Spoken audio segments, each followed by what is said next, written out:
تو میرے عزیزوں، کسی بڑے مہمان کے آنے کی تیاریاں گھر میں پہلے سے ہونے لگتی ہیں۔ جب آپ کو بتا دیا جائے کہ سال بھر بعد آپ کے رشتہ دار کوئی گھر آنے والے ہیں، تو ظاہر سی بات ہے آپ اپنے گھر کو ٹھیک ٹھاک کرنا شروع کرتے ہیں اور پھر سامان سلیقے سے لگانے کی کوششوں میں جٹ جاتے ہیں۔ اگر کوئی آپ کا عزیز آدمی آ رہا ہو تو اس کے لیے تیاریاں الگ سے ہوتی ہیں۔ ہو سکتا ہے گھر کی پینٹنگ بھی ہو جائے، گھر کی جو بے ترتیب چیزیں ہیں اسے سلیقے سے لگا دیا جائے، پھر کھانے پینے کے انتظامات بھی کیے جاتے ہیں کہ وہ مہمان آئے تو اس کے لیے ہم پہلے کیا پیش کریں گے، کمرہ متعین کر دیتے ہیں کہ کہاں رہے گا۔ تو یہ ہمارے عزیز مہمانوں کے ساتھ ہم یہ کرتے ہیں۔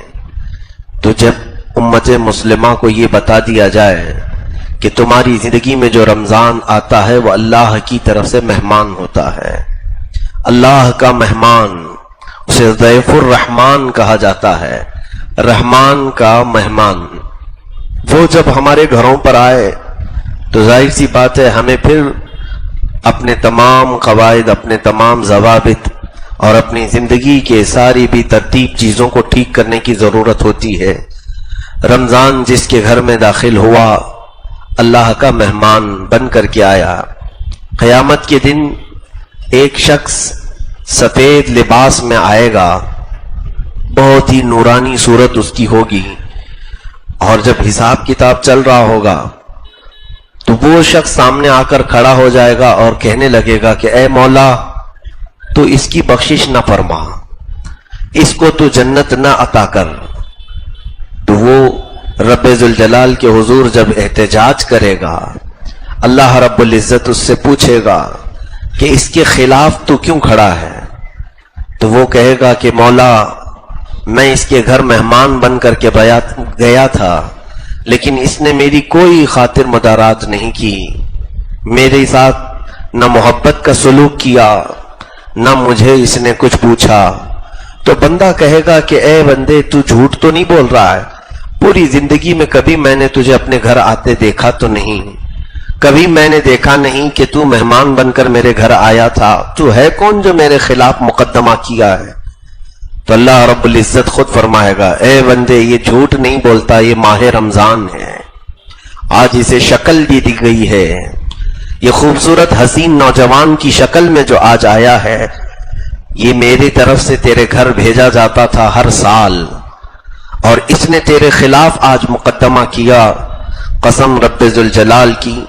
جس کے خلاف قرآن اور رمضان آ گئے وہ جنت میں کبھی جا نہیں سکے گا، بلکہ فرمایا گیا کہ جنت کی خوشبو بھی اسے قریب سے نہیں گزاری جائے گی۔ میرے عزیزوں، رمضان اور قرآن جس کے مقابل میں آ گئے، جس کے خلاف مقدمہ کر گئے، تو پھر اس کے لیے ٹھکانہ دوزخی بننا ہے۔ اس لیے کبھی بھی رمضان کی بے حرمتی نہ ہونے پائے۔ اب آپ پوچھیں اس رمضان سے جب قیامت کے دن وہ ہمارے خلاف مقدمہ کرے گا کہ اگر تو اللہ کا مہمان بن کر میرے گھر میں آتا تھا تو میں نے تیری کیا بے عزتی کی، میں نے تیرے ساتھ کیا برا سلوک کیا، آج تو اللہ کی بارگاہ میں میرے خلاف جو مقدمہ کیا ہے، میں نے کون سا تیرے ساتھ برا سلوک کیا تھا؟ رمضان جواب دے گا کہ اے بندے، جب تیرے گھر تیرے رشتہ داروں میں سے کوئی مہمان بن کر آتا ہے تو اس کے لیے کشادہ ہو جاتا ہے، پھیل جاتا ہے، گھر صاف کرنے لگتا ہے، بے ترتیب چیزوں کو ترتیب دیتا ہے، لیکن جب میں آیا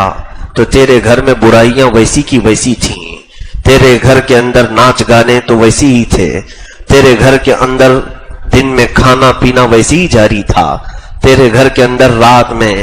گانے بجانے کے ساتھ قرآن کو بند کر کے لہو و لعب فضول واہیات میں بیٹھنا ویسی ہی تھا۔ کیا تیرے گھر تیرا رشتہ دار مہمان بن کر آتا ہے، کیا تو اپنے گھر کی زمین کبھی صاف نہیں کرتا، کچرا ویسی پڑا رہتا ہے؟ تو یہ رمضان کی حجت ہے جو ہمارے ساتھ ہوگی، رمضان کا مقدمہ ہوگا جو ہمارے ساتھ ہوگا۔ میرے عزیزوں، آج بہت سارے لوگوں کو جب یہ کہا جائے رمضان کی تیاری کرو تو سب کے دماغ میں سب سے پہلی چیز یہ گونج جاتی ہے کہ اب راشن بھرنا ہوگا، پورے مہینے کا سامان لے کر کے آئے، افطاری کی چیزیں کیا کیا لگتی ہیں فروٹ لے کے آ جائیں، اور پھر گھر میں دسترخوان کی ضرورت ہے، پلیٹ چمچ کی ضرورت ہے۔ یہ تمام چیزوں کے انتظامات کا نام رمضان کی تیاری نہیں۔ رمضان کی تیاری اسے کیا ہے؟ اس طرح کی تیاریاں تو شادی کی بھی ہوتی ہیں، اس طرح کی تیاریاں آپ کے گھر کے فنکشن کی بھی ہوتی ہیں۔ رمضان کی تیاری میں لوگ کپڑوں کی خریداری کو سمجھتے ہیں کہ اب بازار میں جلد سے جلد ہم کپڑے خریدیں۔ یہ تمام ظاہری تیاریاں ہیں جو اسباب کے ساتھ متعلق ہیں، لیکن رمضان جس کی صفائی چاہتا ہے وہ تمہارے آنکھوں کی صفائی ہے، تمہارے دلوں کی صفائی ہے، تمہارے زبان کی صفائی ہے، تمہارے ہاتھ و پیر کی صفائی ہے، تمہارے گھر کے ماحول کی صفائی ہے۔ کیا مسلمان یہ نہیں کر سکتا کہ اللہ کا مہمان آ رہا ہے، میرے گھر آج سے ٹی وی بند ہو جائے، میرے گھر جو فضول واہیات ہوتے ہیں اس کو میں کسی طرح بند کر دوں، شرم تو کروں، اللہ کا مہمان میرے گھر آنے والا ہے۔ باقی ان لوگوں سے میرا کوئی کلام نہیں